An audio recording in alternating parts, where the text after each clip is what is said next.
So, reports about Apple products as we get closer to Samsung's Galaxy Unpacked. Pretty predictable. Because yes, we have a new report that sort of confirms what we're getting for Apple's spring event. And if you thought the OnePlus 10 Ultra wasn't happening, we have our first images of what it might sort of look like.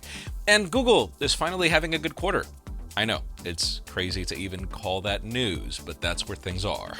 I'm Jaime Rivera, and happy Friday for absolutely everyone who is not freezing themselves in this crazy snowstorm. For the rest of you, and the rest of us, I'd say, let's just stay safe. This is Pocketnow Daily.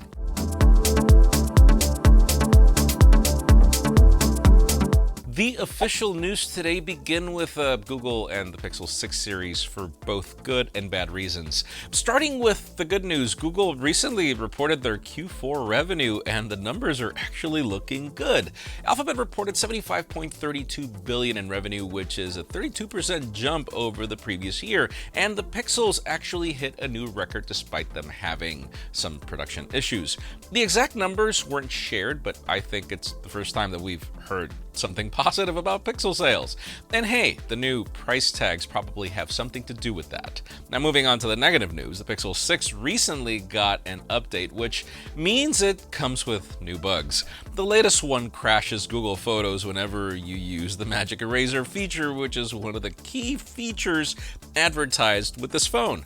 Multiple people on Reddit and Twitter have shown how the application crashes whenever they try to use it, while others have started to look for workarounds. Google is reportedly aware of the situation already, but it'll take at least a few days until we get a fix. So if you really need your Photos application, I'd avoid using the Magic Eraser for the time being, even if it's cool.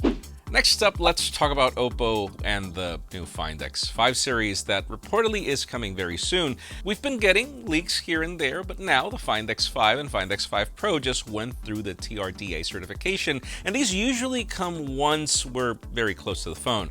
Not only that, but both phones also appeared on the Camera FV-5 database, which gives us a very detailed spec list of both of these, or should I say all of these. Focusing on the Find X5 Pro, we're getting a 50 megapixel main sensor, 50 megapixel ultra wide, and a 13 megapixel telephoto module that supports 2x zoom. The main sensor brings an f1.8 aperture and 24.6 millimeter focal length with both OIS and EIS. You're also getting a 32 megapixel selfie shooter that'll output 8.1 megapixel bin shots. And just as a bit of a recap, we're expecting this phone to bring a similar design to the Find X3 Pro, but with a different camera array, of course, your typical set of flagship specifications and other things.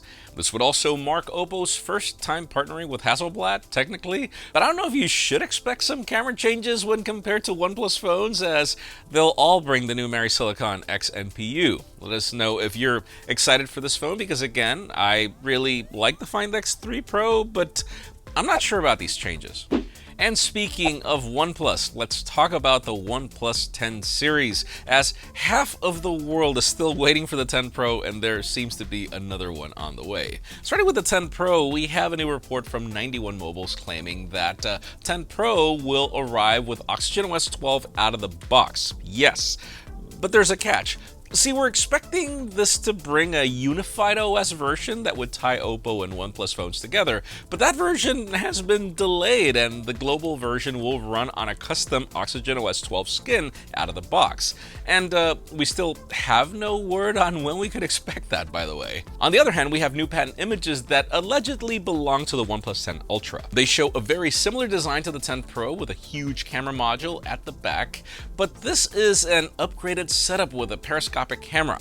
This patent also shows that it might bring a little display at the back, like the Mi 11 Ultra from Xiaomi, but this is still a patent, so we're not sure if it's going to make the cut.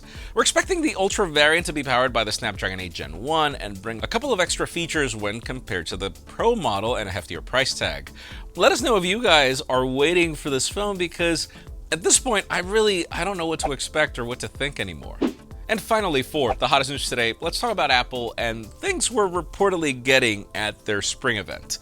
Last week, we talked about how Cupertino might be having their most packed fall event yet, but things seem to be a bit more tame for the spring. We have a new report from Mako Takara that claims that Apple suppliers have started production of the 5th generation iPad Air and the 3rd generation iPhone SE. If you're waiting for major changes here, I would not get my hopes up. Their sources expect the new iPad Air to bring pretty much the same design, but with similar specifications and features to the new iPad mini. That includes an A15 Bionic chip, the 12-megapixel ultra-wide selfie camera for center stage, the True Tone flash, and 5G support. When it comes to the iPhone SE, they're saying that it'll sadly retain the same chassis of the current model, and it'll also lack MagSafe support for accessories. Instead, we're just getting the A15 Bionic chip with 5G support, and that's it. Now, with how many products we're getting at the end of the year, I'm wondering if we'll be getting something else at this event as a surprise or a one more thing. But anyways, in today's question, let us know, do you think it's a good idea for Apple to keep a 6-year-old design for another year or two? Because I know there are a lot of people that like their home button at the bottom and all that, but man, there are very few of those people left. Unless you tell me I'm wrong in the comments down below. Friends, again, if you want to get the news earlier, follow us on Pocketnow.com and subscribe to our channel for more videos like this one. You can also follow us on social medias. Our extended coverage happens on Instagram, and follow me on my personal handles to see me overwear clothing because it's bad. Please give this video a thumbs up if you like what you saw. I'm Jaime Rivera. Thanks so much for watching. We'll see you tomorrow.